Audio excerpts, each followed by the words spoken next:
Digital ও তথ্য প্রযুক্তি খাত বিশ্বের অন্যতম ভাইব্রেন্ট একটি খাত হিসেবে পরিচিত।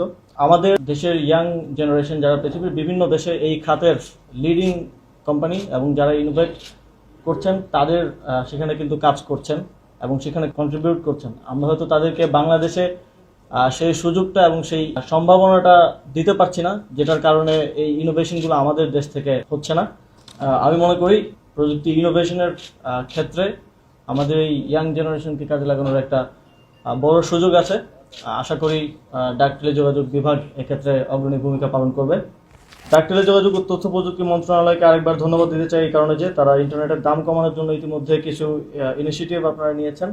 আমরা চাই যে ইন্টারনেট মার্জিনালাইজড পিপল, স্টুডেন্ট এবং উইমেনদের জন্য সহজলভ্য হবে এবং নাগরিকরা যেন এটার সুবিধা নিতে পারে সেটা নিশ্চিত করার জন্য এর প্রাইসটা আমাদের জনগণের ব্যবহার উপযোগী জায়গায় নিয়ে আসাটা অত্যন্ত গুরুত্বপূর্ণ। আমরা চাই যে যতটা সম্ভব হয় হিউম্যান টাচ কমিয়ে আনা। যে সেবাগুলো আমাদের স্থানীয় সরকার বিভাগ থেকে দেওয়া হয়, আপনারা জানেন একেবারে ইউনিয়ন পরিষদ পর্যায়ে, ওয়ার্ড পর্যায়ে আমরা সেবা দিয়ে থাকি। সেক্ষেত্রে হিউম্যান টাচই হচ্ছে সবচেয়ে বেশি দুর্নীতি এবং দীর্ঘসূত্রিতার একটা কারণ।